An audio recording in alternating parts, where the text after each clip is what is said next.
Well, good morning, everyone, and welcome to the Public Safety Committee meeting. This is going to be a briefing on police statistical data as required by Bill 4520. We are going to, first as we begin, thank Ms. Farag once again for doing an excellent job for preparing this packet for us. Quite a bit of good information and information we need to be looking at. And I'm going to ask the panel if you will please join us. And of course, we have on the Public Safety Committee, we have Councilmember Mink and Councilmember Lukey. And I'm going to ask the panel when I'll let them settle for at least 1 minute before I ask them to introduce themselves. Not much more than a minute, but we're going to ask them to introduce themselves, please. And then if it meets with the committee's approval, I'm going to ask if anybody on the committee has opening comments. I'm going to ask if anybody in the panel has opening comments. As we know, this is a fairly thick packet. And then I'm going to ask Ms. Farag to go through it. And as she goes through it, I'm going to ask if there's questions that anybody has to do it as we go through it. Because to wait till the end really gets nice and confusing. So is that okay with everybody? And if the panel could please introduce themselves. Good morning. Good morning to the Public Safety Committee, Mr. Chair. Marcus Jones, Chief of Police, Montgomery County Police. Good morning. Darren Frank, Assistant Chief of Police, Management Services Bureau. Good morning. Stacy Flynn. I'm a captain. I'm the Policy and Planning Director. Good morning. Tammy Bulla, Deputy Director for Policy and Planning. Thank you all, and thank you all for all that you do, not just today, but in general. We know you never get enough of the thanks. Does anybody here have opening statements? No. Do you all have any opening? Please. Mr. Chair, I would only note that, when this bill was passed, there were significant changes going on within the police department at that particular time. And one of, I think, the most significant issues that was raised during when this bill was being created and it passed was the testimony that I gave at that time. And the testimony noted about the data. And it noted about that the data was not all of Montgomery County Police's data. And it also noted that we were in a significant transition moving towards a new records management system to be able to establish many of the data sets that was being asked that we had never, ever had reported out on or had aggregated during the course of business, over the years. So what I was asking for was the patience of this council, the previous council who passed the bill, based upon that as we were procuring our new RMS system. Now that system has been procured. It was a very lengthy procurement process. It is still in the process of being developed.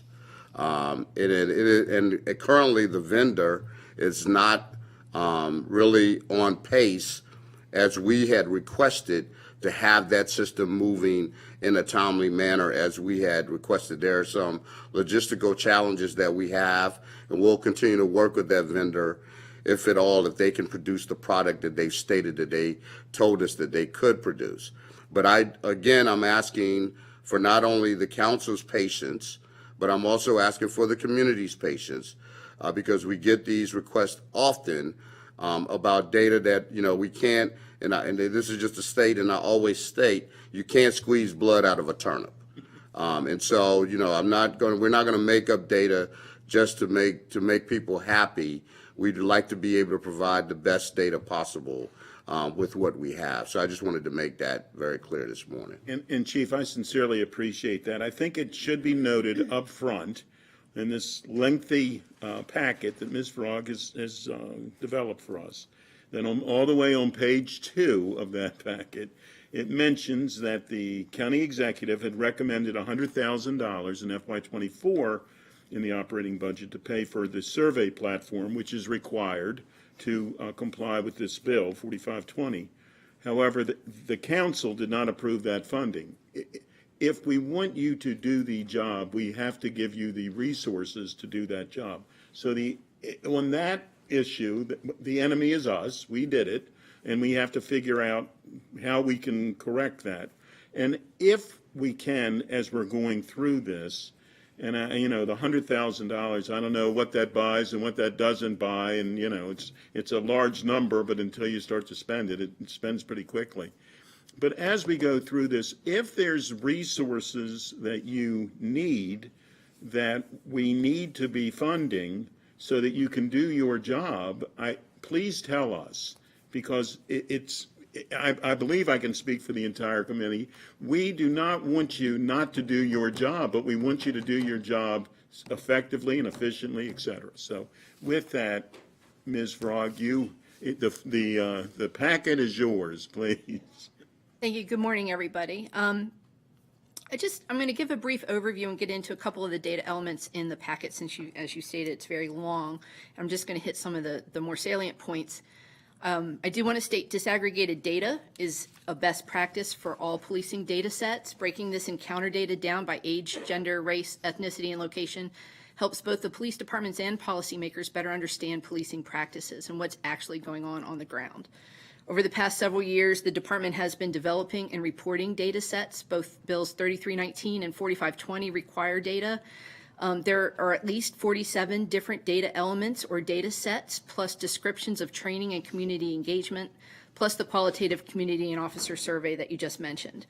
Of these 47, the police have provided 40 of the data sets in full and 4 which are provided in part. 3 of them are presenting some ongoing challenges, which the department can explain better than me, but they include the inability to post specific trespassing orders without including personally identifying information. They do have a data set almost ready to go on consent searches. Their policy had just changed last February, I believe, and they'd gotten the new policy up and running at that point, and also the community survey that we just touched on. Some of the ones that are presented in part include a failure to disaggregate data for substance abuse and mental health and unfounded calls. The substance and abuse and mental health calls might require changing some data elements, including a secondary clearance code, and it's very unlikely that they'll get any real demographic information for most unfounded calls just by the nature of that type of call. And again, you've mentioned the annual community and officer survey platform that was not funded in FY24 approved budget. The Bill 4520 data sets conform with researcher best practices, and they provide a baseline for both quantitative data and qualitative data, and the best analyses have both. The department is prepared today to give an overview of how their data is collected, who does that work, and what staffing and resources are needed to turn it into reportable and usable data. And additionally, they'll be able to describe next steps for completing the outstanding data sets and what barriers there might be to data collection and reporting. I gave a few items, recommendations for moving forward. That includes on the data sets. There are other recommended data sets that researchers and working groups, national working groups recommend, and that includes victimization data, which consistently shows racial and ethnic disparities as well. And other data sets with other social determinants like health, housing, education, they could be helpful in understanding the compounding effect that racial inequities have across all measures of social well-being. And police are one of the last systems that people actually come into contact with and their well-being in terms of things like health, housing, education, disability, employment, income. They all play a compounding role to statistically increase the odds of having police contact at some point. In terms of staff and resources, ELE4A indicated in their audit that they have competent but limited staffing which is causing long delays in obtaining information. They have one sole staff member who is considered a database architect who creates reporting systems, dashboards, and fulfills open records requests. In the audit, it indicates that the majority, if not all of their key analytical processes rely on this sole staff member's work. So one of the things that was discovered by the President's work group on policing data is that police in general are very open, and this is in general, very open to collecting and reporting data, and they have very robust capabilities when it comes to crime data, but requiring a much larger expansion of data collection and refined analysis is not naturally in their wheelhouse, and it kind of has to be shoehorned in there among the other operations, which obviously is not ideal if you really want usable, easy to access data.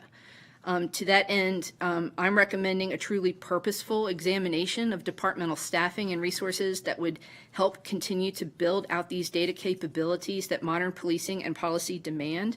Part of that, as identified before, if there's one key person doing that, is what is the department's succession planning, right? What happens when this person leaves? And the other thing that I think is very critical is user-friendly dashboards. The data is the most critical factor here, obviously, and the police are providing most of it. But a lot of it's not user-friendly, no fault of their own. It's contained in Data Montgomery in CSV format. It's also on the police department's website in annual reports, and those are published as PDFs. And the annual report that's provided to council, which is also a PDF, which means it's not as easy to manipulate the raw data. Traffic stop data is also available on the state's race-based traffic stop dashboard, and that's actually a very user-friendly Power BI dashboard. And while this data is accessible to researchers, which is critical, if we want the public to really understand what police might be doing, a front-facing, user-friendly dashboard is really critical. And with that, I'll just, there were a couple of things I did want to point out as far as data. I didn't have enough time to pull out as much as I wanted to, but in terms of use of force on page 10 and page 11, I have a couple of charts showing some impact. And as you'll notice, that a percentage of the total use of force that involves Black subjects has increased over the past few years to the highest we've had in the past 5 years. And they're almost 60% of the people against who force has been used. And so that in itself is a very harrowing kind of data element, statistic. But how can the department further analyze that data to determine what's behind it? And I've had some offline conversations, just anecdotally, 2D, the Bethesda district has a very large percentage of Black arrestees, for example. And I asked, why is that? Because that's not what your demographics are showing. And they're like, Susan, it might be, and again, this is anecdotal, it might be because a lot of our contact is with the unhoused population, right? And we know that there have been a lot of calls to Progress Place, to the Marinelli shelter, that type of thing. So those are some things, once they're identified, the police and policymakers can dig down more deeply into and figure out what is actually happening there. But now, if you're saying 2D, and with Progress Place wouldn't be in 2D, right? They would be in 3D, am I right? I'm sorry, I meant Neville Street shelter. Yeah, Neville Street. Neville Street, Progress okay. Place has some concerns Right, with yeah, that. no, I understood, yeah. So it's Neville Street. Yes, I'm sorry, which I thought was 1D, but it's. Ms. Frog, you're entitled to make a mistake every now and then. I make them often. You're remarkable, let me just say that very publicly. And on page 11 is a use of force inverse pyramid, which I've seen other places across the country, and it kind of just puts into some context the universe of who has risk of actually having force used against them by police. And last year there were 193,000 calls for service. There were about 9,500 arrests or emergency evaluation petitions. Of those, there were about 1,400 uses of force. Of those, 913 were physical force. There were 244 suspect injuries. Of those, 11 complaints, 1 sustained complaint, and 0 officer-involved deaths that year. One of the things that really bears watching, in my opinion, is watching how complaints might change under the more objective, unique entity, the Police Accountability Board, if people feel more comfortable going to an outside source to lodge their complaints.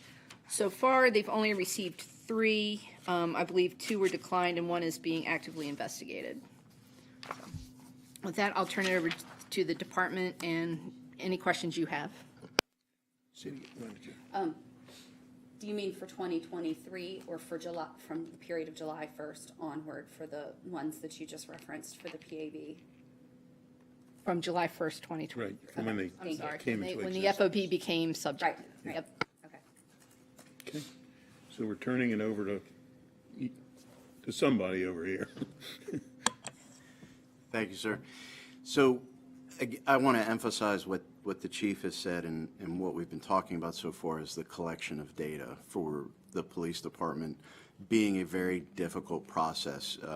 I was happy to hear Power BI mentioned. So as the chief said, we were in a state of transition. We continue to be in a state of transition. One of those items that we're doing, a lot of it is around technology. Our technology stagnated from a lack of investment.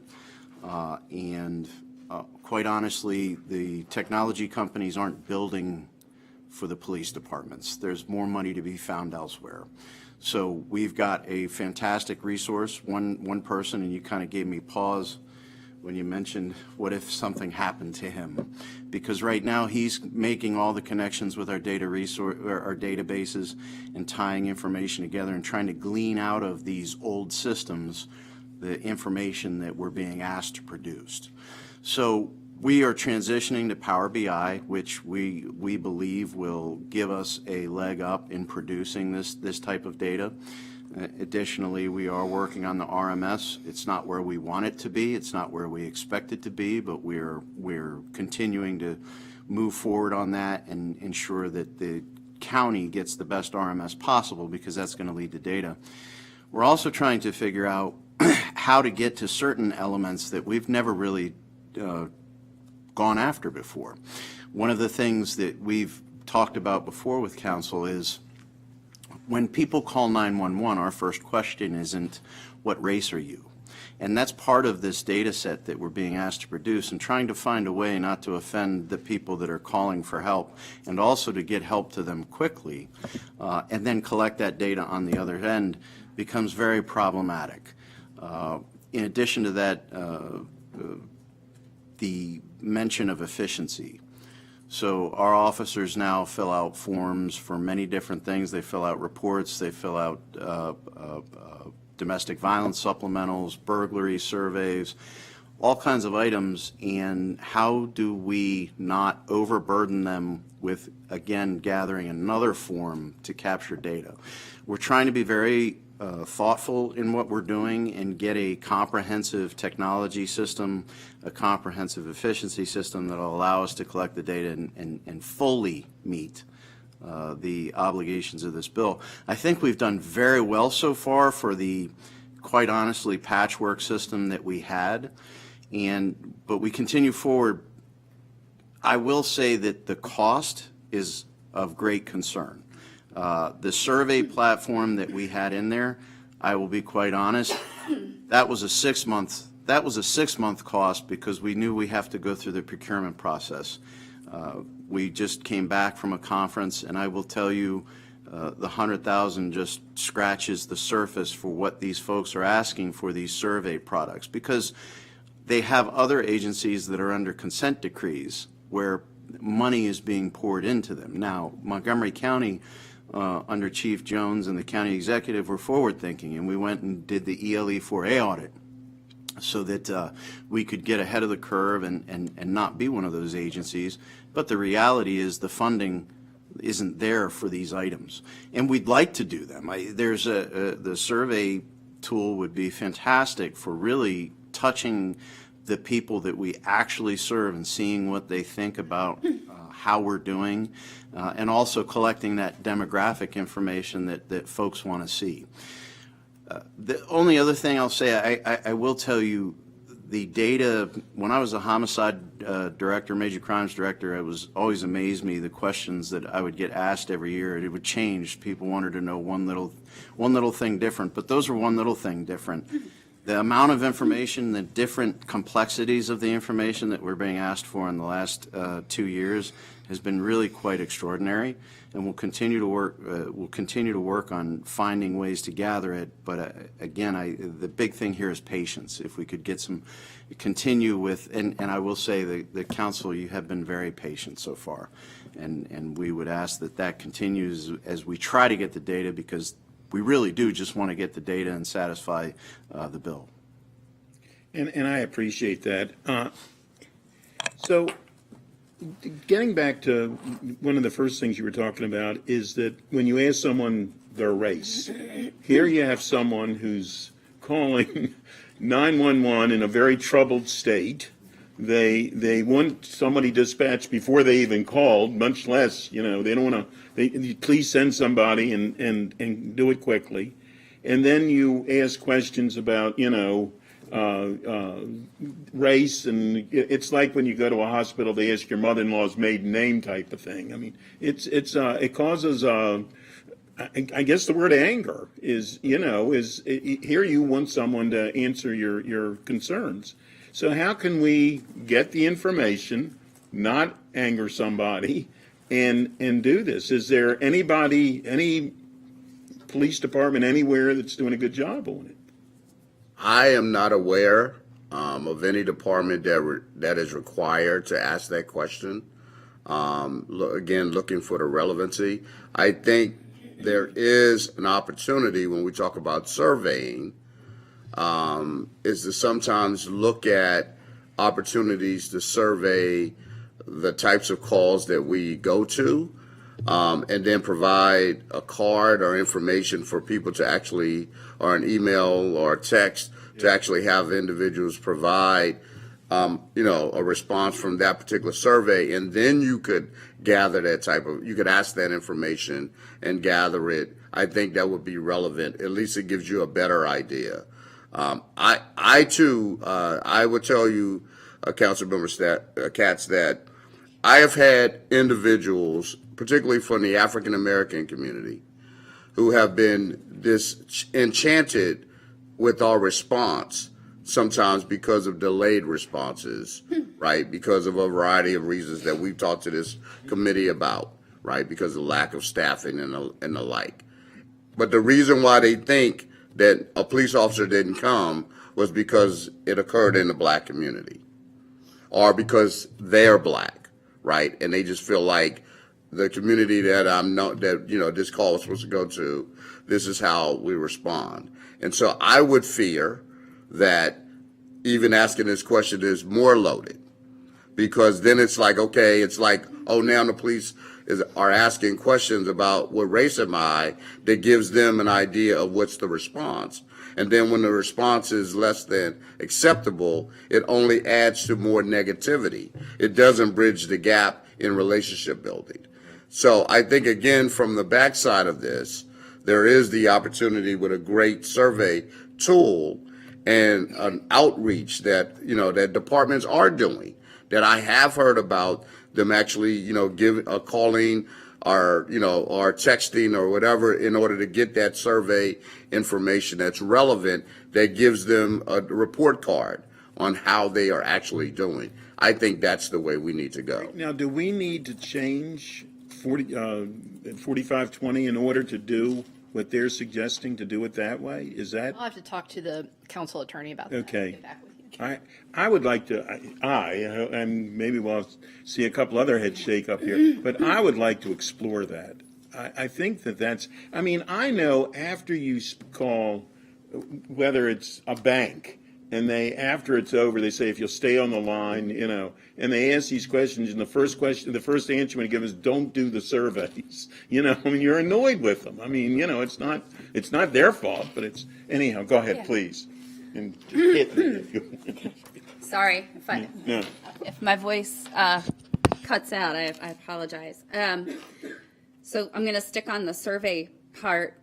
Presumably what you're talking about is not doing it either at the time of call. It wouldn't be at the end of I'm done with 911. Now I'm being passed off to do the survey I don't want to do. So it's post-call, post-exigency, and I am guessing there would be in creating the survey and building it out, you would figure out what's the appropriate time post-call to do the engagement.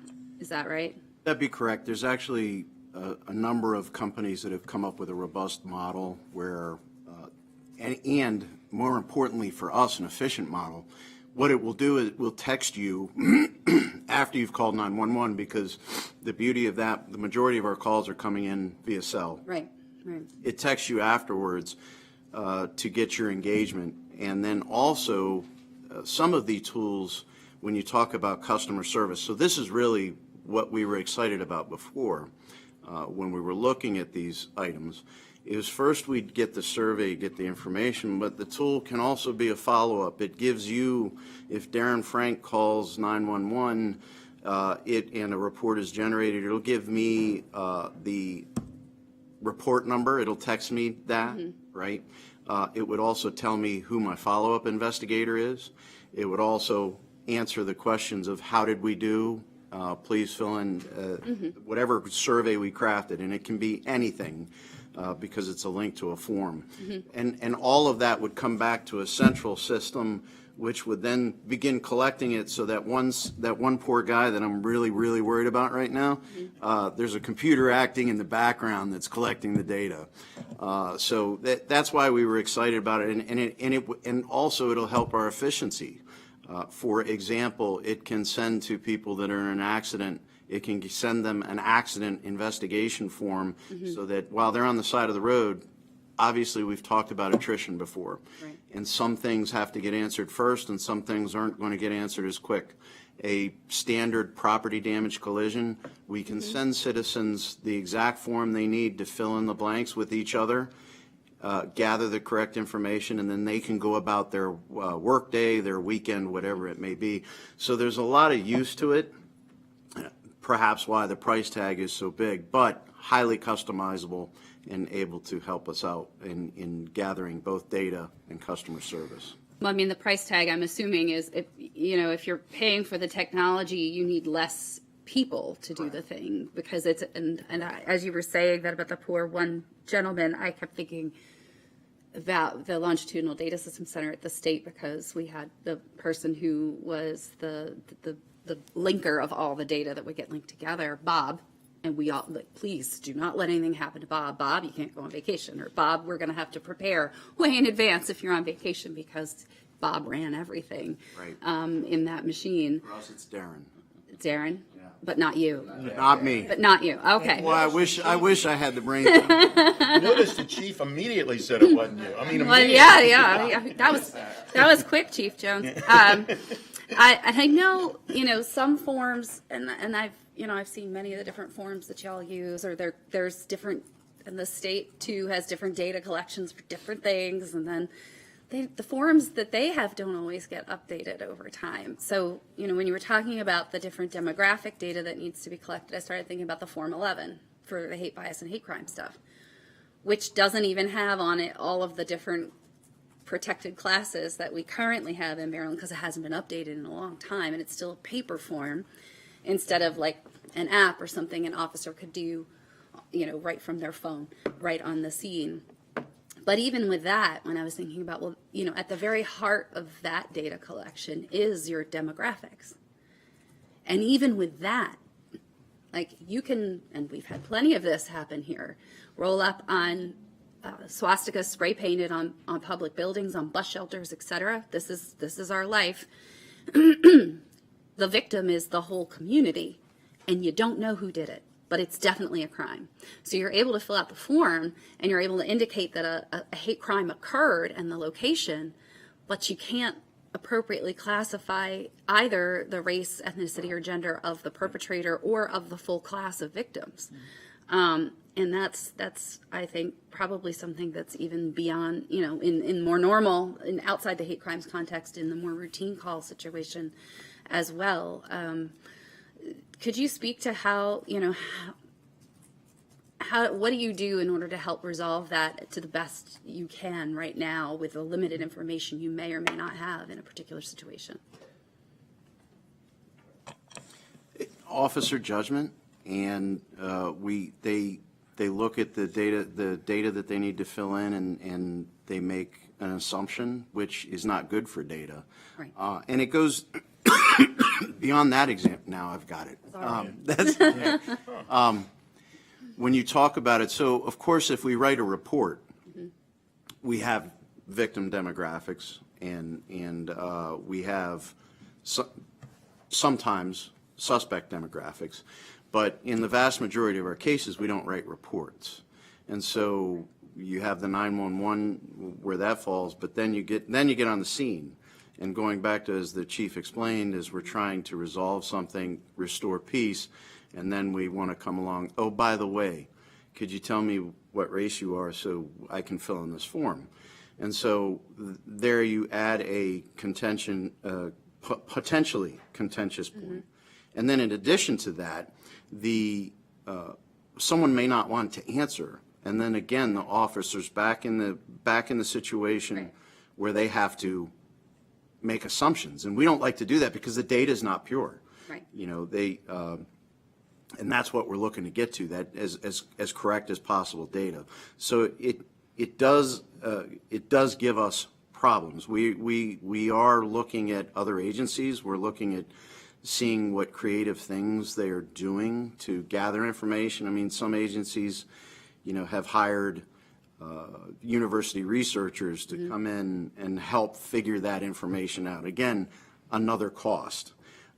But unfortunately, in fact, our technology section, I was talking to our director the other day, she wants to hire a data scientist to start figuring out these items so that we can not only answer the questions that we already have, but perhaps even be more proactive in figuring out things going forward as we design our forms. Our policy and planning section with Captain Flynn and Ms. Bola do a fantastic job, but again, they're not data scientists either.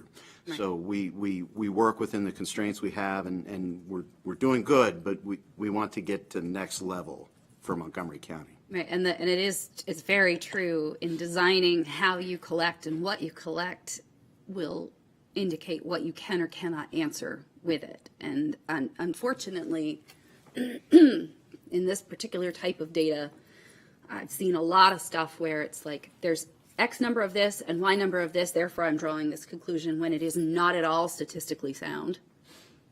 And that's a conclusion that could not reasonably, like any data scientist would go, no, that can't be concluded from what you've just said, because they don't actually have the information that would allow you to reasonably draw that conclusion. And that's a problem, because bad data and bad reporting doesn't help anybody.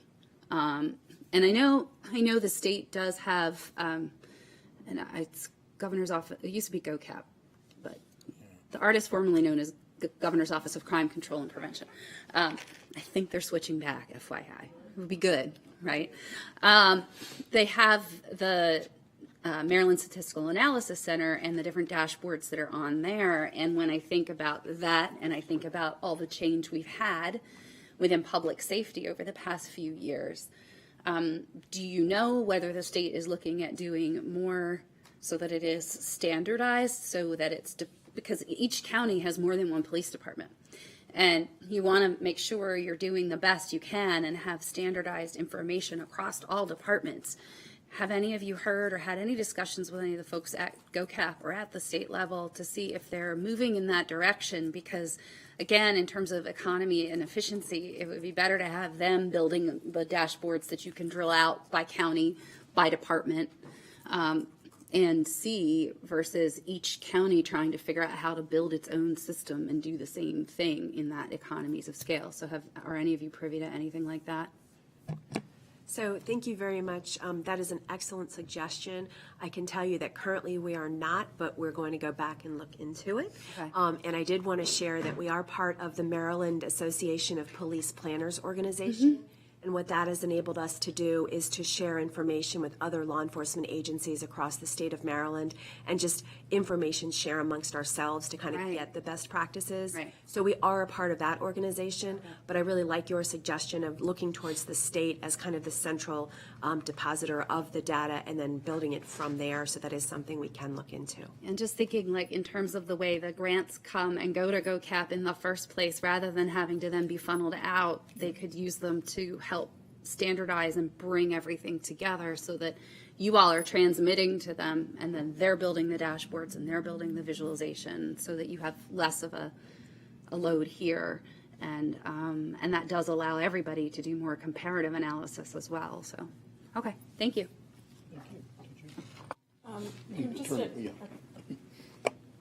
I think that's a great idea.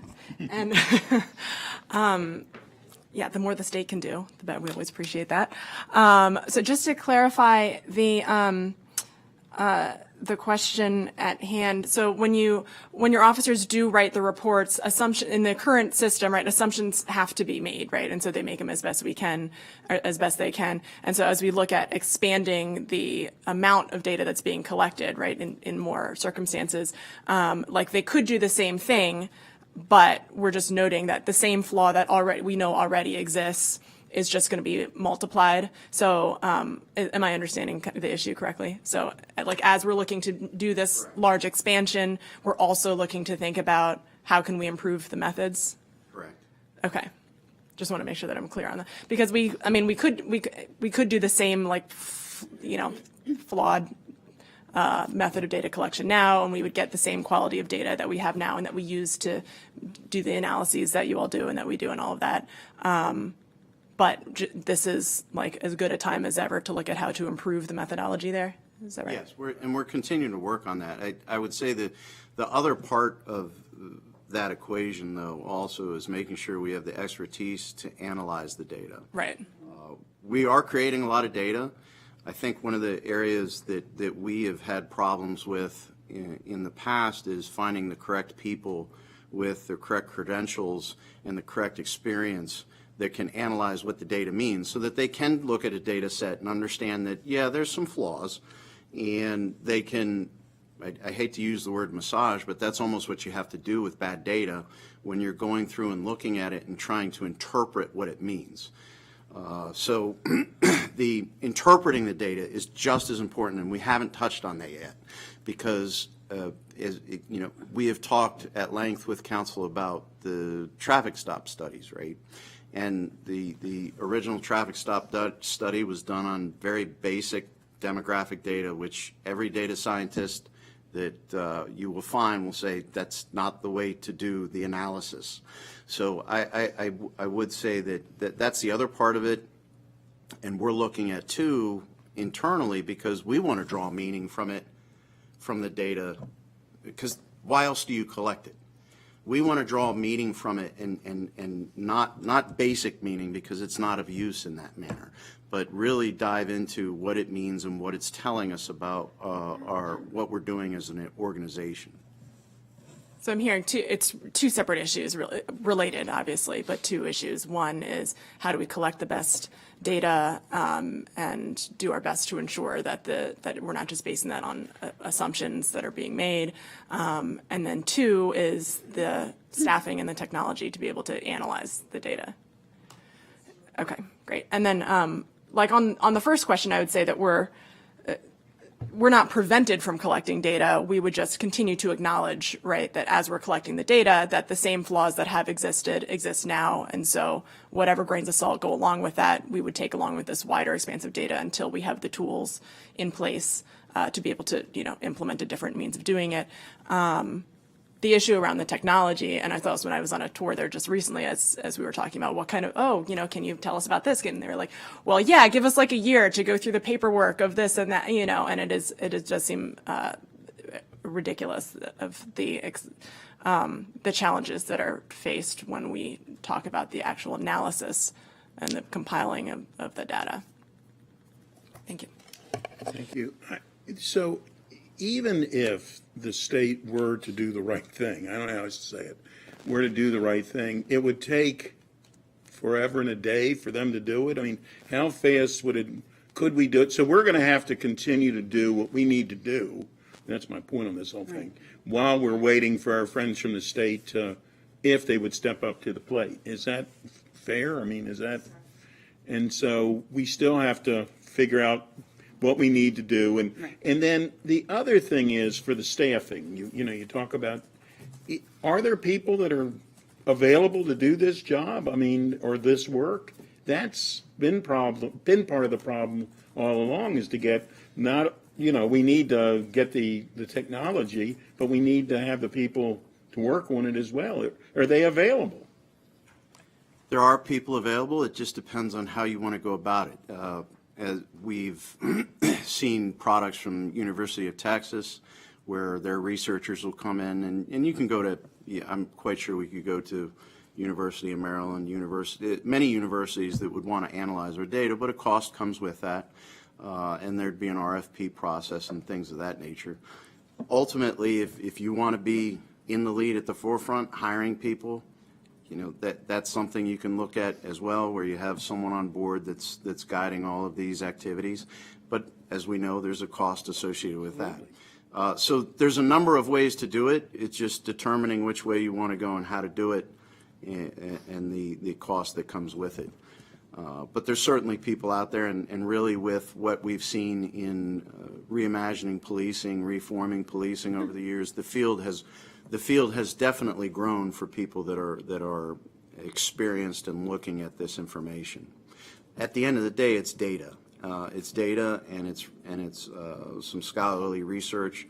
So there have always been people available, and we're hoping with the law enforcement experience, the community experience, that set of people will grow. Good. Okay. Ms. Frog, anything else? No, I just follow up on the questions that you've asked and get back to you. Okay. Anything else from you all? Or? Go ahead. Are we going to keep going? Yeah, sure. Okay. I'm going to have more questions about the packet in general. Okay, well, why don't you ask your packet, your questions in general, please.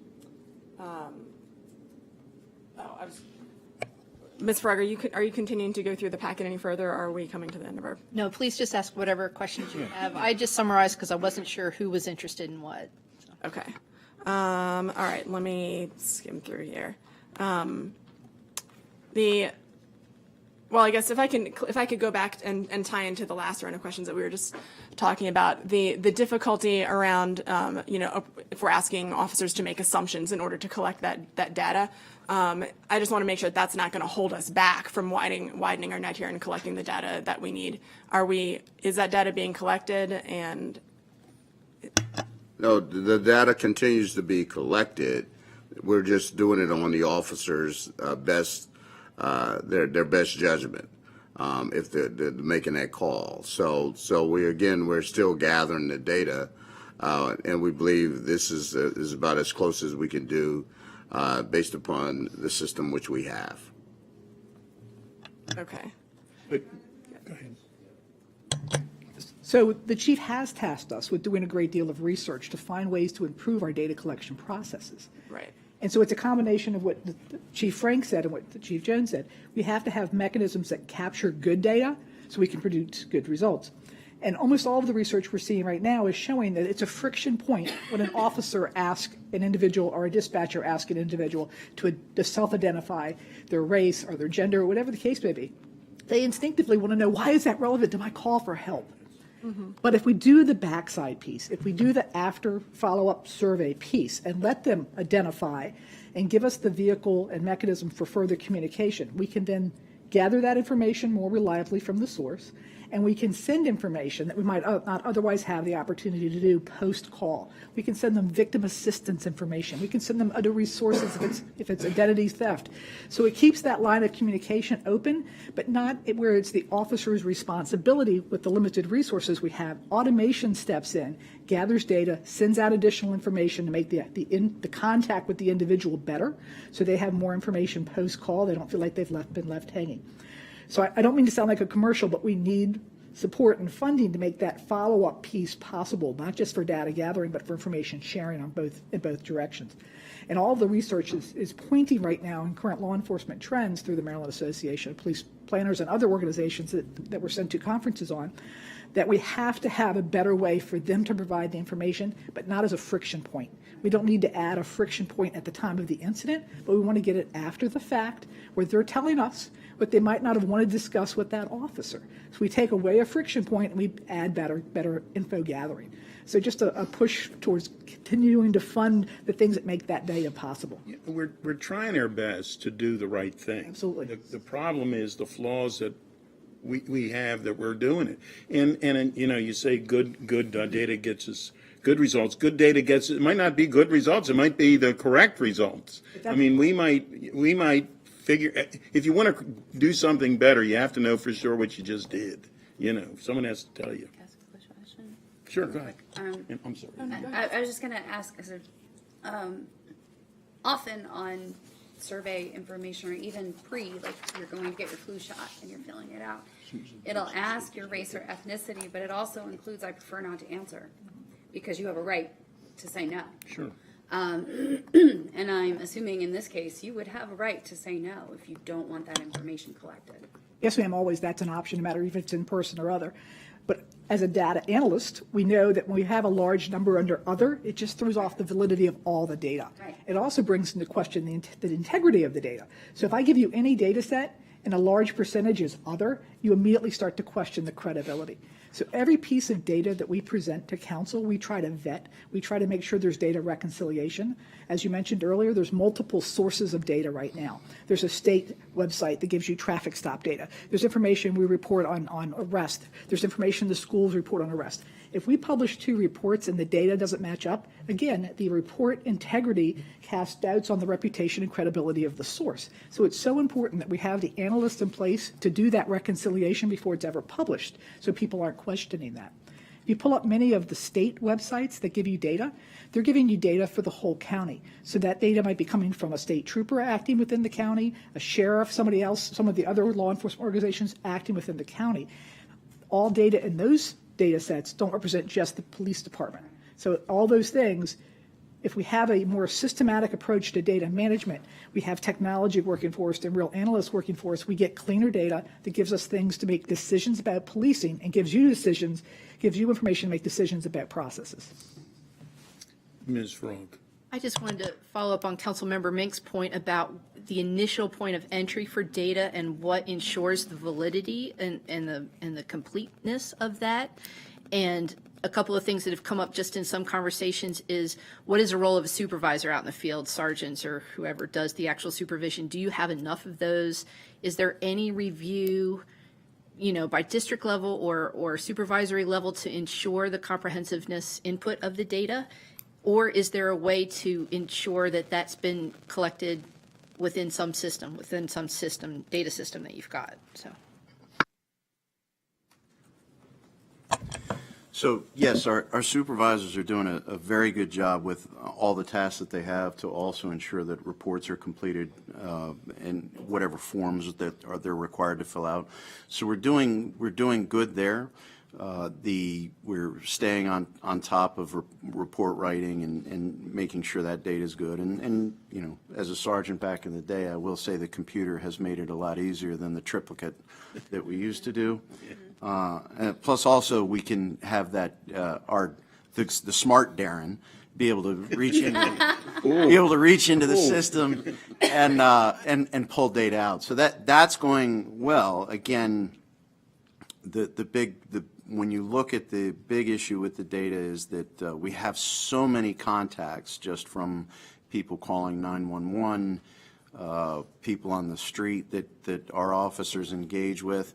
There's not necessarily information generated from that, and finding how to tackle that problem we're continuing to work on. I would assume that body-worn cameras have helped in some of that.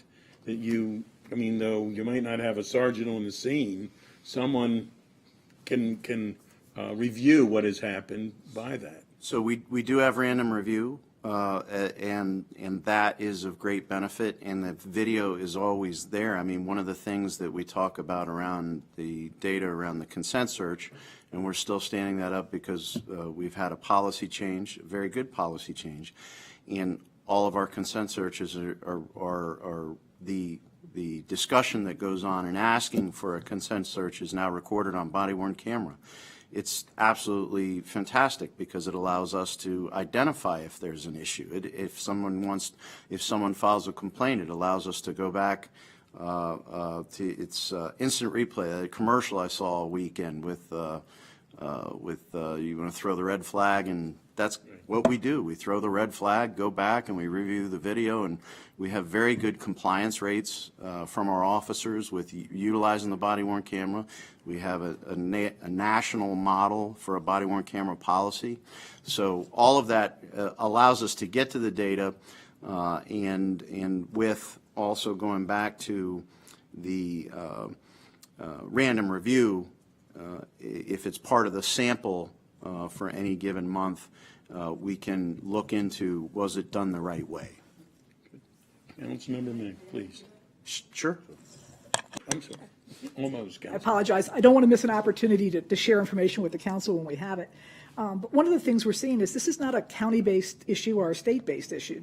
Nationally, that the country went from UCR, Uniform Crime Reporting, to NIBRS recently so they could capture more detailed, finite data at a deeper level than it was under UCR. So NIBRS is the national approach to trying to get us better data. That requires us to go to a new reporting system, which you heard the chief mention earlier. We're trying to go to a new records management system that will properly feed NIBRS the data that's needed. So there's the technology pieces are still working on alignment. When we have our new records management system in place, additional things will be in place to capture every data element needed for NIBRS. NIBRS then fuels data that can be published that compares apples to apples across the region and across the nation. So there's lots of efforts underway, even at the national level. But unfortunately, the process is slow. And for us to get the records management system to meet the NIBRS requirements is one of the steps that we're taking currently. So it's a very comprehensive nationwide effort to get better data out there. Thank you. Really, Councilmember Ming. Okay, I thanks. mean it this time. Anybody else? Okay. Okay, I have a few questions that I'll go through then. Thanks. All right. The field interviews category of data, I was wondering if you could explain a little bit more what that means, what that covers. So a field interview is an opportunity when an officer stops and makes contact with somebody and believes that the conversation should be essentially documented. Then they can go into the ETIC system and they can record a field interview into the ETIC system, and then that's where we're collecting the data from to put it on the dashboard. So it's essentially if I encounter someone out on the street, and it's more than just a, hey, how you doing, kind of a conversation. Typically there's some kind of a nexus with a suspicion of a crime. Oftentimes when you have an FI report, or if you're stopping, you talk to some kids and you get that little feeling or something, you might want to document it. And then oftentimes what we found in the past in FI reports used to be a manual report on a piece of paper. Officers really do a lot of the times have really excellent instincts. So they'll have a conversation with somebody, they'll document it, and then an hour later they'll get a report for a burglary, a robbery, a something, and say, those kids or that person was in that area. I wonder if, and it's kind of something that the investigators can use to look into it. It's not an automatic, but that's a little bit about the FI report. Okay, thanks. And does that And if, on that, when the body worn camera, when the officer is, that body worn camera is on at that point, is that correct? Yes, sir, the Yeah, expectation is that it would be on. Right. Go ahead, please. And then does that include traffic stops, or is that all pedestrians, or? So traffic stops would be recorded under the traffic stop feature of ETICS, and then this is a separate feature that's located, it's in the ETICS system, which is run by the state police, but it's a separate category and it's much more detailed. So with a traffic stop, I'm putting in the location, I'm scanning a driver's license, it's collecting that data from the driver's license, and then I'm putting in what the violation was, if it's a warning, a ticket, an equipment repair order, the location, and I'm printing it out. It has my name on it and my ID number. So that's the ETICS. The FI report is the person I'm talking to is not necessarily going to be getting a copy of anything, just on the back end, and it enables me, I can do, GPS for the actual specific location where we were. If I have a picture, I can upload it into the system. Not a lot of people do. It's a lot of technology, but it's possible to do it. So it's a separate than the tickets. Okay, so that's only And if we gonna. can just point out that the reason, and I'm being your, fine. I keep interrupting too, but if the reason that the ETIC system is a state system is because it's a state ticket, we don't issue traffic, we being the county, do not issue traffic tickets. We issue parking tickets and automated camera tickets, but not when you pull someone over. Yeah, all traffic citations are state documents, so that's why it is utilized through the ETIC system, and it is captured in the state because those are state violations. That's correct. Thank you. So thanks. So the FI reports are gonna only reflect pedestrian conversations with pedestrians, Jen, is that right? Or So not necessarily. Okay. So let's say I'll just give an example. Let's say it's 3:00 in the morning, and there's someone parked behind a row of stores that's been burglarized, over time, and the officer's checking on patrol. The officer gets there, kind of inquires with the individual, why are you here, asking basic questions. But the individual hasn't done anything wrong. But the officer finds it odd. Why would you be back here at 3:00 in the morning? And let's say the answers just don't it really doesn't make any sense. The officer has that option to do a field interview report, right? So, and that person could have been sitting in the car, right, for whatever reason, right? So it doesn't have to be a pedestrian. So it could be a pedestrian, it could be a driver, it could be, as long as it's somebody, they're having the conversation to have the conversation. That's as opposed exactly to right, yes. Pulling them over or stopping them because of. Yes, because of, Okay. right, yes. All right, thank you. Let's see, on the youth citations, we had 14 citations issued to black youth, 40 citations to white or Hispanic, 17 to white non-Hispanic, 12 white unknowns, and 3 to Asians. So on its face, and here we come into the analysis part of things, the data suggests that white youths are more likely to be given citations and black youth are less likely to receive citations. The OLO, the Office of Legislative Oversight, has found that black students were twice as likely as their share of MCPS students to be removed from school and more than twice as likely to be involved with DJS or arrested. Yet, relative to DJS intakes and school removals, black students were underrepresented among diversion programs. I wondered if you could give any explanation or context to the racial differences that we're seeing in this particular data set. Well, this is, again, there has to be more quantitative analysis and quality analysis, in my opinion, when you look at data such as that. There are a lot of dynamics behind why an officer makes a decision on giving a student a citation based upon the actual event that has occurred before them at that very moment.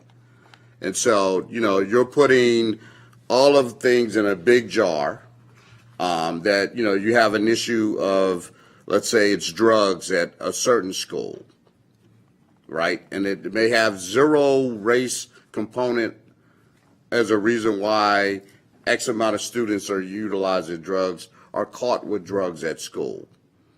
And the officer is only presented with the issue that's before him or her at that very moment in order to address the situation based upon what is in the MCPS, our MOU with MCPS and whether this is a mandatory citation that's going to be given or not, or whether that's a discretionary piece.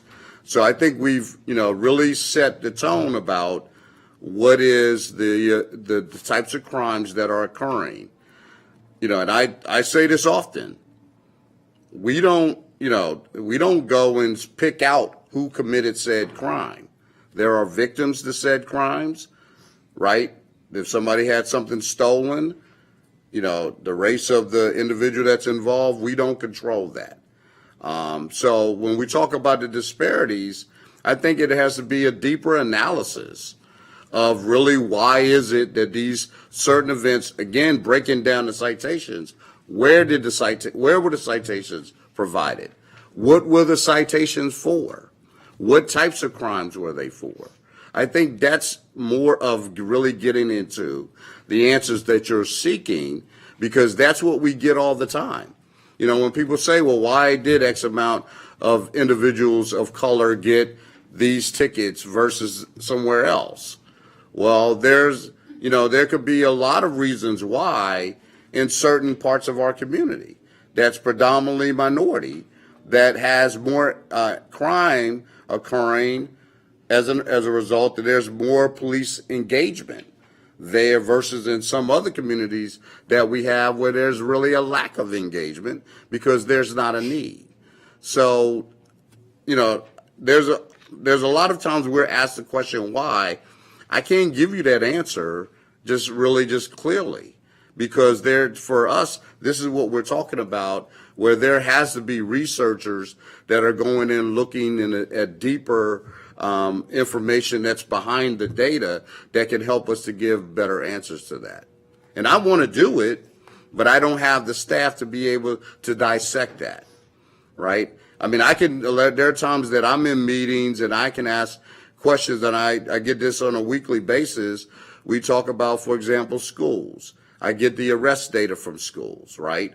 And they break down in the arrest data what are the students being arrested for, right? We're getting, what are the students given citations for, right? All that fall within the MOU.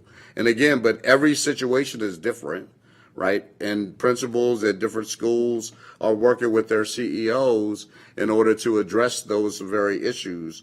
And I don't know, is it happening during the school day? Are some of the events happening at the sporting events? Or any other type of an event at a school? Those things are not being documented from that perspective, right? We're just looking at aggregate school data across the entire school system. And so we do have a very good way of looking at the individual schools that we have and what are some of the issues. And I think we're able to dissect that we see certain problems that we can have conversations about. But that's not a holistic approach for everything when it comes to youth crime, as an example. Yeah.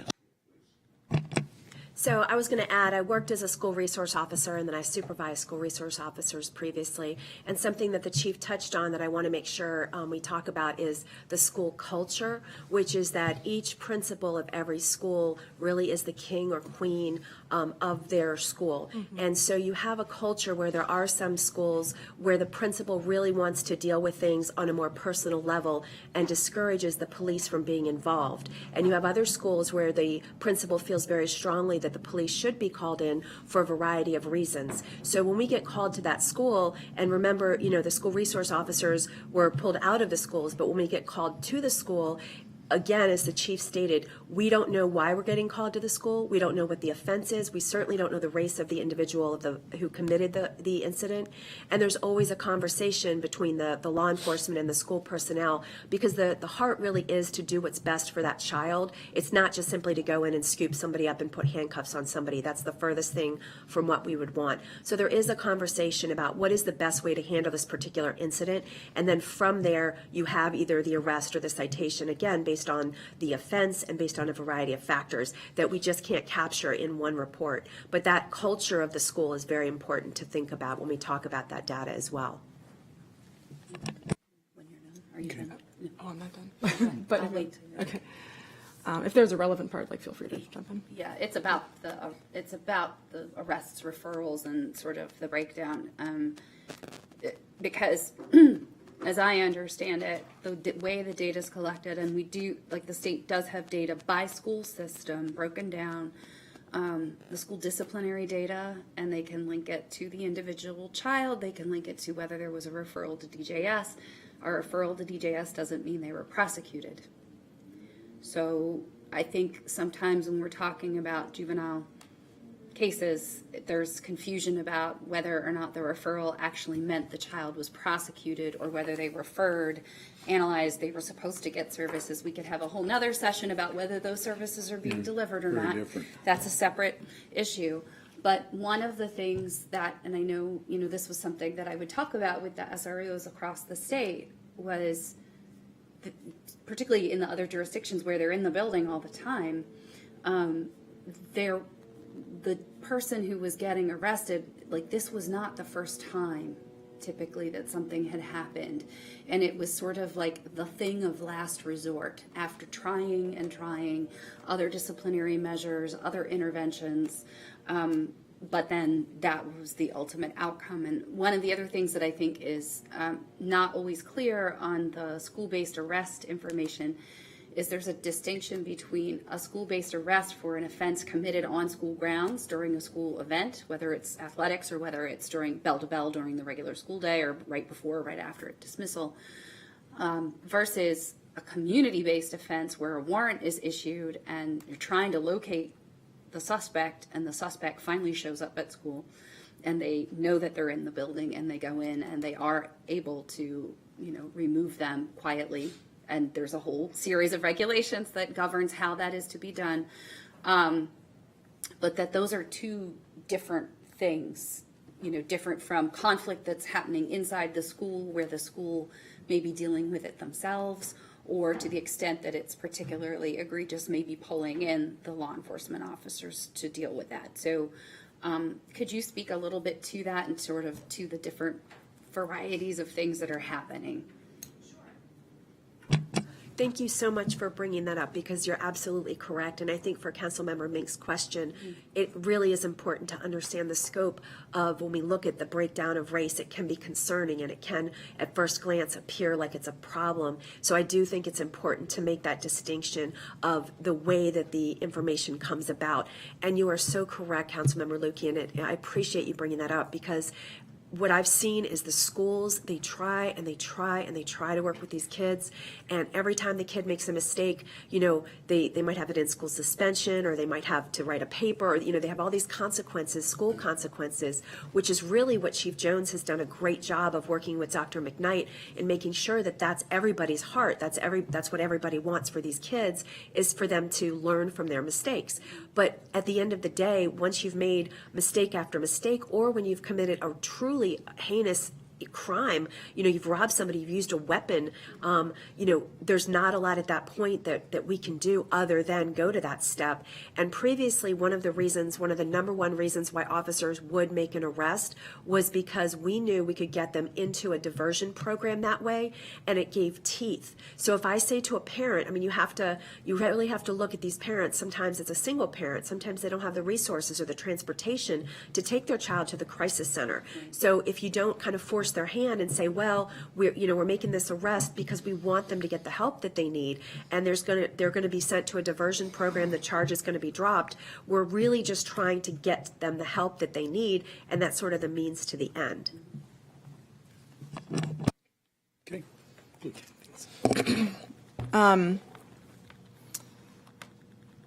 Okay, a couple things. I just wanted to clarify on the let's see, use of force and weapons pointing. There are 102 civilian complaints. This is on page 24, but there's 102 civilian complaints and 234 officers who have had complaints made against them.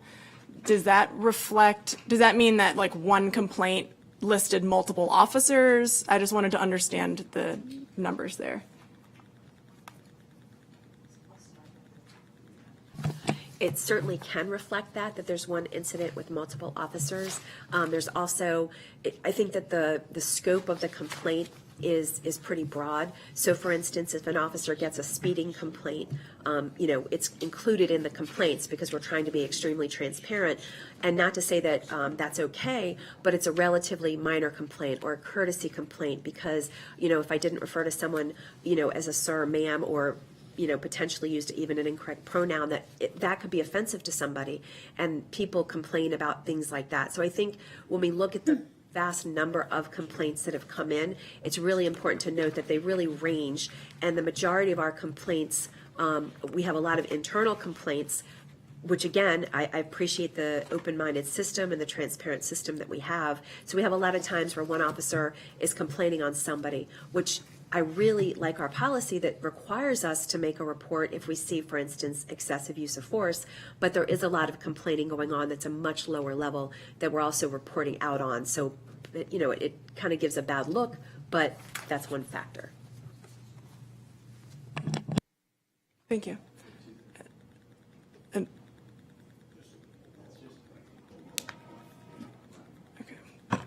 I'm sorry, council member, you had a question regarding pointing of weapons, but it kind of cross streams with the number of IED complaints we have. I just wanted to clarify, make sure we gave you the answer you wanted. Okay. Yeah, I'm looking at that chart on page 24 that says number of officers against whom complaints were made, 234. Number of civilian complaints per police district total is 102. Right. So, Okay. so we have civilian. We have civilian complaints, but again, as the majority of our complaints are generated from our supervisors or from other officers. So the discrepancy there is the 102 came from civilians. The rest of them were generated internally after review of body-worn camera, observations of a supervisor, things of that nature that we felt should be looked at further. Got it. Thank you. Would we assume then that those ones that are generated internally are going to spark an internal affairs investigation necessarily, or what happens with that if it's generated internally? What does that imply then? Yes, if there is a internal complaint, that does go to internal affairs for review, yes. Okay. So that, then, should the difference between the civilian complaints and the total complaints, then, should at least that number of complaints then be going to internal affairs then? Does that make sense? Well, no, well, it depends on the offense because not all complaints are necessarily accepted by internal affairs. Because there are sometimes when we actually, someone makes a complaint, we look at the body-worn camera footage and what they complained about is not what happened. And so those complaints would then be basically unfounded and we wouldn't be pushing those to internal affairs. That's an example of, that's why those numbers are not always correct. And in addition to that, the way that we did investigations for this data set, because we weren't under the union members were not under the PAV ACC at this time, is we have two levels of investigations. There's a formal IAD investigation, and then there's an intake investigation, which is done by the district command. So not all of them will, between what the chief said and then really the majority of them that don't end up in as formal complaints being investigated by the highest trained investigators for internal affairs methods, they're being investigated lower level offenses, for example, a courtesy violation. That would go to a district commander to do that investigation, and they would do the same investigation. They would pull the body-worn camera, they would talk to the complaint, if it was a citizen, they'd talk to the citizen complaint, or if the commander themselves, or a lieutenant under them, or a sergeant under them, saw me use poor language, it would go to internal affairs would generate a number, and then it would come back to me to finish off that investigation and verify and write a final report that yes or no, that did or didn't occur. Okay. So if it doesn't generate the second tier internal affairs complaint, it's not going to show up in those IA numbers. Correct. And then is what happened to it documented somewhere? Yes. And what does that look like? Or how would the public, see the data? Well, then in the annual internal affairs report, they provide that data.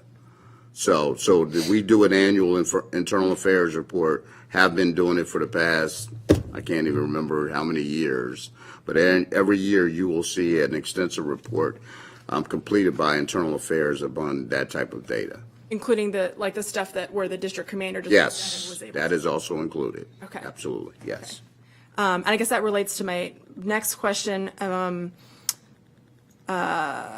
looking at the numbers of internal affairs investigations in this year, so from January of this year through mid-October now. There were 143 internal affairs investigations. But in the 2022 report, there were 30. So what is causing that jump there?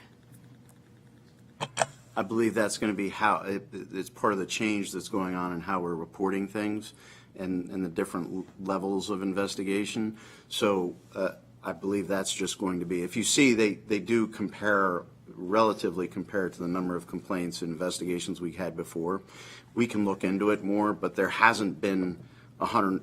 I apologize. I was looking for the number that you just referenced. What did you say? 100? 143. 143.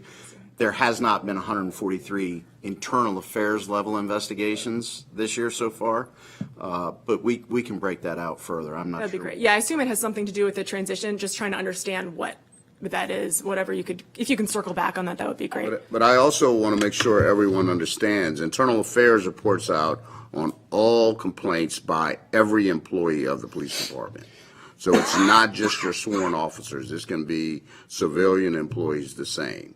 So this is not, we don't separate the numbers out between officers and employees. Got it. Okay. Yeah, if you're able to just help us understand the numbers as we make this transition for how to compare what we're looking at now with what was the way things were being reported before, that'd be great.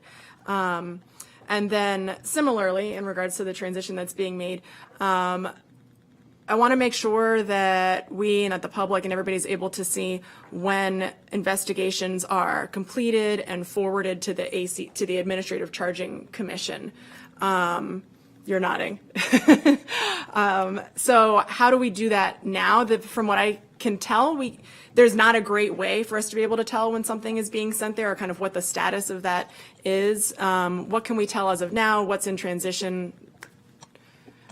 We have the information in our system internally. The chief has given direction that he wants a dashboard similar to what Baltimore has, and we're working towards that. I think it's Baltimore County, right? Baltimore County, correct. That's another technology issue that we're confronted with, and finding the best way to do it, and our man Darren is on the job as far as programming. We're also in transition of looking at a better internal RMS system, if you would, for internal affairs that will answer all of the questions. Quite honestly, the questions we've got over the last 2 years are questions we never expected before. So the process for entering the data into the system and then having an older system that wasn't ready for these types of questions, we're still working through those bugs, but the chief has made it clear he wants a dashboard that will reflect exactly the things you say. Otherwise, we have that information internally. It just, efficiency-wise, right, it's not great for us and also for the public. They can't readily see it yet. Right. Any idea for a timeline when that could be available? So we're still working through the RMS part of it. You know, we've set some internal goals of in the next 6 to 8 months, but a lot of it is dependent upon technology and contracts with the county. So we'll continue to work on that. Could you share with us some of the internal data that you have now on the status of, what's been sent over to the ACC in 2022 thus far, or whatever you've got internally that you could speak to? Great. So when the law went into effect, we only sent over, and our CBA with the union started in July 1st of this year. Right. So we had only sent one case over that involved a non-union employee. That was from July 1st of 22 to June 30th of 23. And currently, I think we have received complaints since we've been in July, but I think we are still in, there's a process where we have a case that's ready to go to the ACC, but, these cases are still under investigation. Okay. So we the only complaints. have one that's been sent over in total. That is correct, right. That's correct, Okay. right. And yeah, I mean, obviously this is a new system and we want to make sure that it's working properly and that we're using it to the fullest. And so this is, I think we're going to definitely want to return to this. And even before the dashboard is up, if, we should, I think, keep in close communication about the status of cases moving through and anything that you're seeing there. And, since you have information that you're collecting internally that we don't have a dashboard for yet. So I just want to make sure that we are staying in touch about that information, because who knows how long it's going to take to get, And as noted, we'll continue to do the internal affairs annual report. So I encourage the council to read those reports because we put extensive information in those reports that can answer a lot of the questions that you're asking about, more detailed about what type of complaints that the types of complaints we receive and the total breakdown, how many officers were, charges were sustained against those officers and the like. So. And so for the one case that was sent over, none others have been sent over because no other investigations have been completed They're now complete. during this time? That's correct. Okay. Right. How long does that usually? Well, it depends on the type of investigation. So it depends on the type of complaint, type of investigation.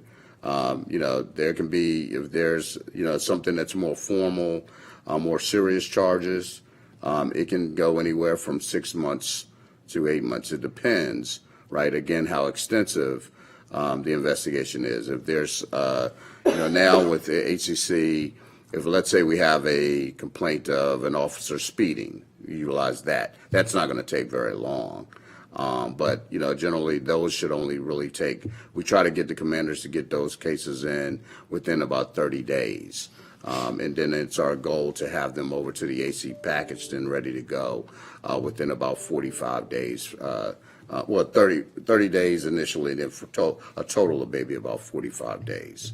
So if there are investigations that started, way back, last year, way back when, and they were pending have none of those kind of rolling like if there's been just none that completed since. Those cases don't go to the ACC. Only ones that began after. Only any complaint that came in after July 1st will And go was to the completed. Okay. ACC. Okay. That's correct, right. Can you clarify, please, about the speeding? So a citizen would complain that they saw an officer in a marked car speeding and he didn't have his red light and Yes. siren on, and that's when you cause the investigation? Yes, yes. So if there's for example, say an officer was following too closely, or it impacted that citizen, Right. then that case would be investigated and sent to the ACC. That's Thank you. correct. And then, real quickly, just to hop back to the question about the youth, we want those. You're noting we want those youth to be to get resources. Can they be referred to DJS without an arrest? This is the way it generally works. The referrals come, they can't, and I don't think they can be without sort of an IE when we say arrest. What does that mean? Is it a citation? Is it actually an arrest on paper? Because a lot of people think that an arrest means that a student is actually put handcuffs on and taken to the station. That's not correct. If, let's say, two students got into a fight, right? And one student beat the other student up pretty badly. And of course, the parents want charges against the other student.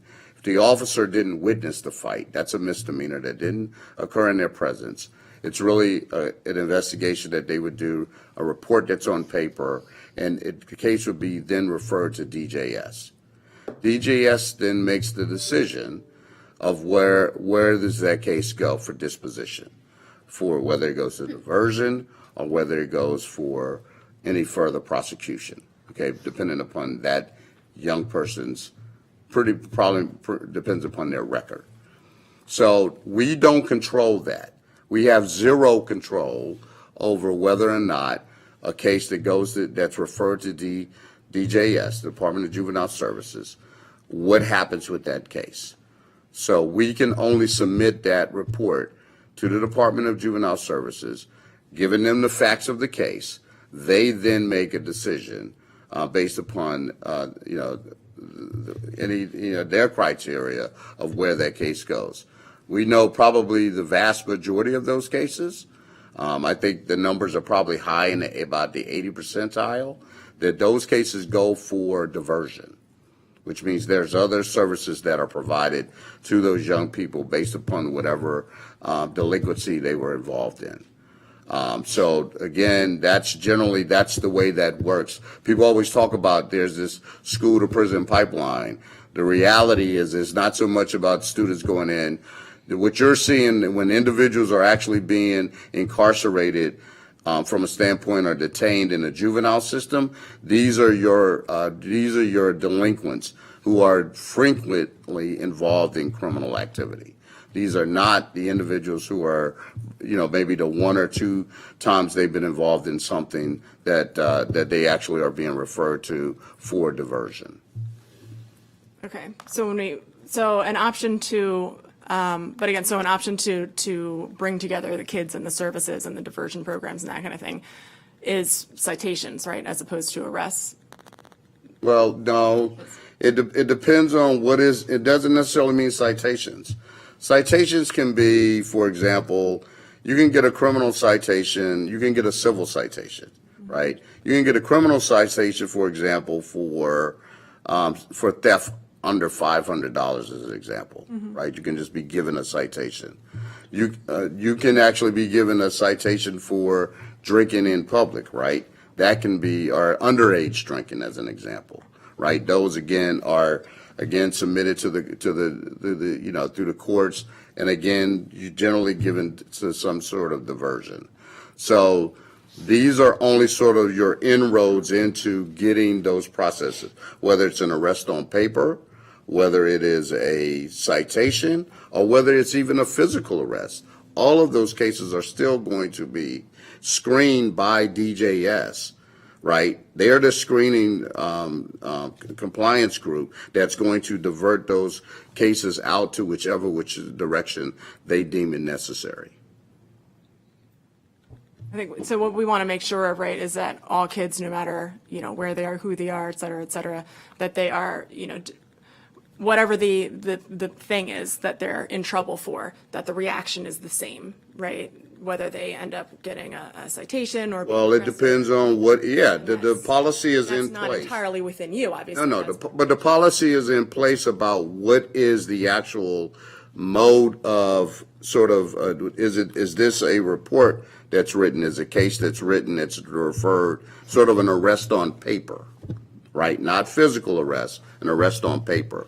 Is this a case for a citation, right? Is this a case for a physical arrest? So there are, again, policies that are already in place to include with the MOU for MCPS, as an example, in the schools, that the officers follow those procedures the correct way in order to get those cases submitted to DJS. It's like very specific in the MOU when this is what happens, then Yes. this is what the obligation of the officer to refer in this That's particular correct. way. Okay.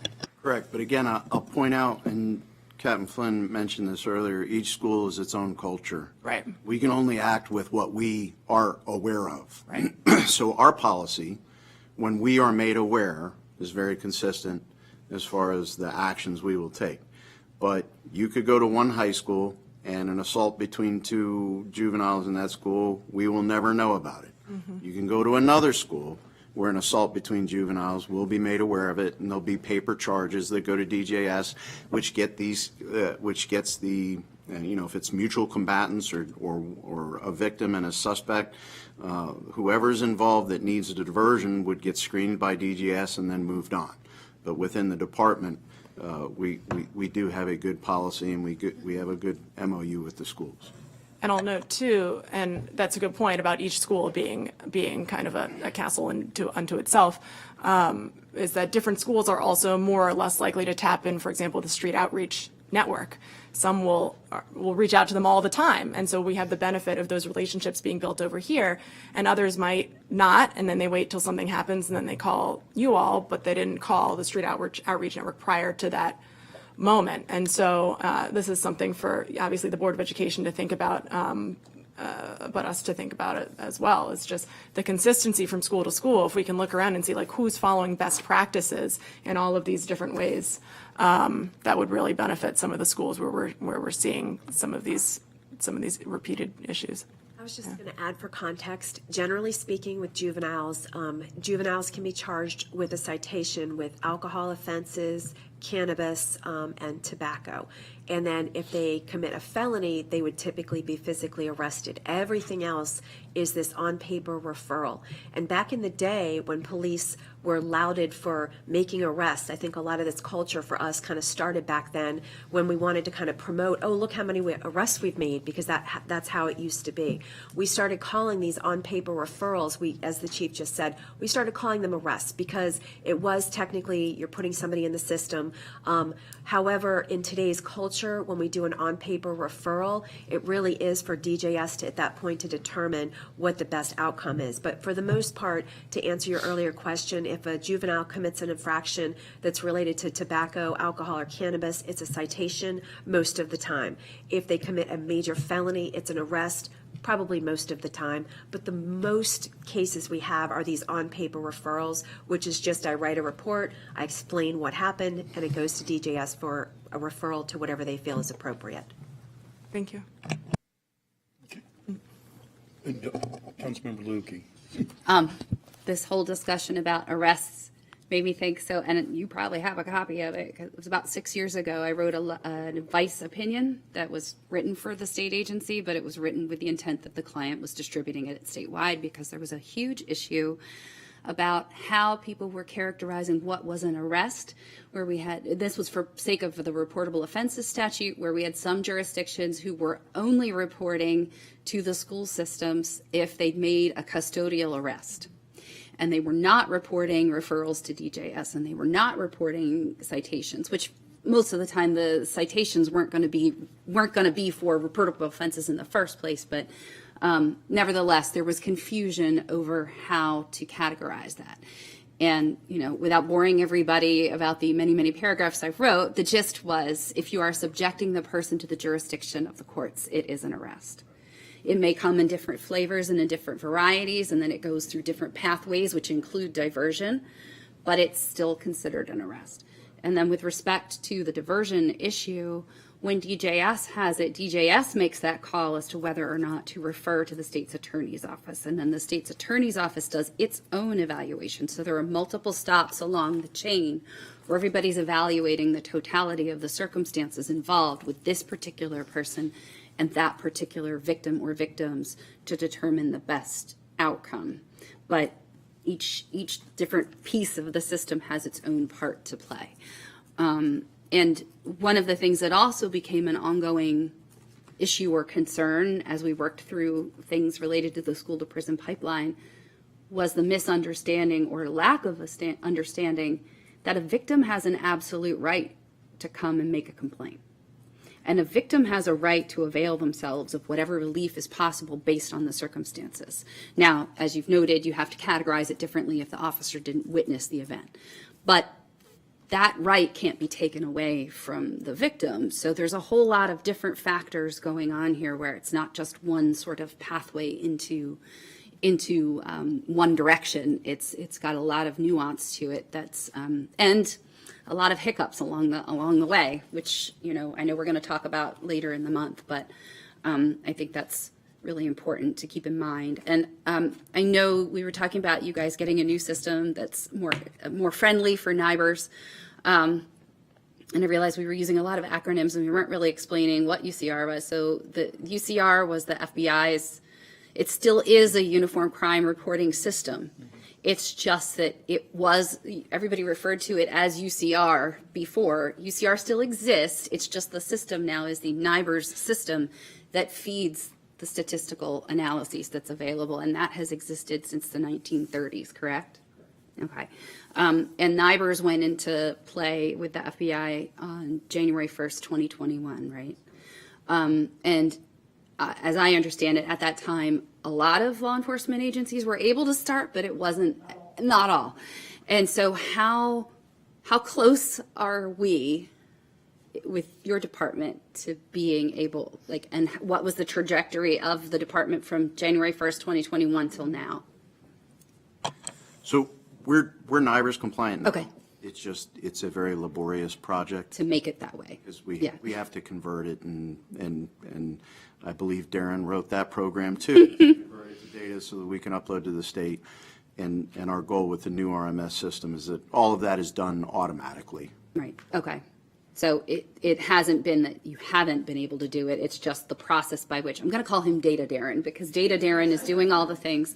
So the process by which Data Darren gets it done is not optimal in terms of time, Correct. but it all is going in. Correct. Okay, awesome, thank you. Thank you, Councilman Ridley. Thanks.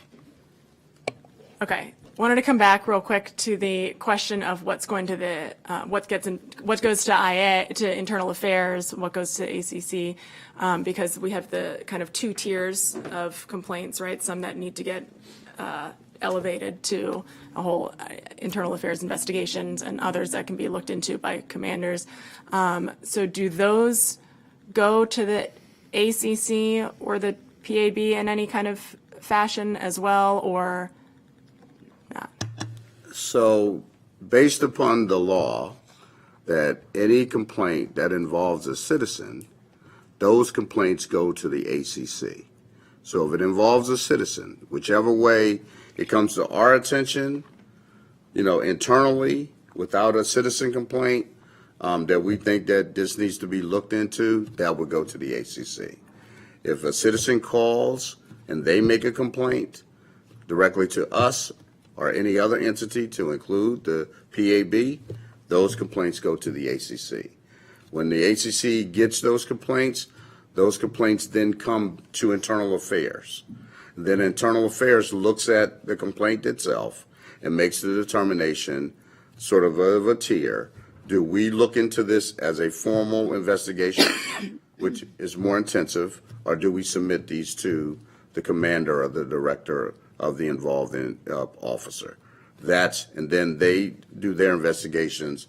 They submit it back to the internal affairs, who then presents the final report to me, at which point I then return it to the ACC for disposition, for them to make a determination of whether the officer violated the policy or they didn't violate the policy.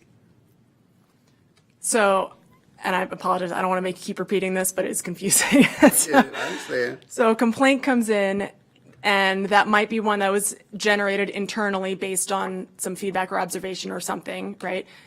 The complaint goes initially to the ACC, so they know the complaint exists, That's correct. but no investigation's been done yet. They're just aware of it. That is absolutely correct. And then it comes back to you, and then it could be looked at maybe the commander looks at the camera footage and is like, this just didn't happen, right? And so at that point, then like case closed, here's the footage, it goes to, okay. So once they write, the commander can look at the footage. They look at statement of facts. They say, this is what happened. We submit everything, the package of the body worn camera interaction, along with the commander's statements of talking to the officer, talking to the involved party. Those packaged up, those are then sent, through me to the ACC. This is their second time seeing it now, right? No, this is their first time technically seeing. The first time they're only getting acknowledgement that a complaint So it's exists. their second time like interacting with the event. That's correct. Okay. But now they're going to actually, the ACC committee members, the deciding party, is going to decide whether or not a violation occurred. So they can look at it based upon that. I can provide them, sort of even in my summary, as if to say, okay, we don't see a violation of policy. The ACC doesn't have to agree with me, right? But I could state that this is what I see. Or I can just leave it, don't say anything, and let them come to that conclusion. They are the final word. They are the administrative charging body. Once they make the decision, if they say nope, it didn't occur, then it's unfounded, then the case is pretty much done with. If they say no, we think the officer did violate the policy, then they would file the charges against that officer, and now the officer then would get those charges and would decide, well, yeah, I know I don't agree, I request a trial board, at which point the trial board would be scheduled. Okay, so from July till now, the ACC should have had that first preliminary interaction with the events, i.e. there, however many complaints have taken place since July. There's nothing for them to investigate of those yet, right? But they've just gotten that like first notification. They've been given first notification of cases that have come in. Okay, and then in terms of when they get their second look at it, which is when there's something for them to really look at, there's one that has come back around during that That was the time one period. prior to July of 23. That was the one that was prior. Yes, that was Okay. prior, right. Okay. That's what they will be looking at currently, right. Okay, so the ones that haven't come back yet, that means that no complaints that have been made since July, This year. right, have had the internal Have not had investigations Have not had that review. completed. since then. Right, Okay, that's correct. okay. I think I got it. Okay. Thanks. All right. Ms. Frog, is there anything else on this topic? No, Yeah, we're good. And you're going to look into if we can consider changing so that they can have the additional way to handle the data. Okay. Thank you very much for being with us. We appreciate it. And thank you again for doing all that you do. We are adjourned. Thanks. Every time I think I know. Well, it gets confusing, and then it gets confusing.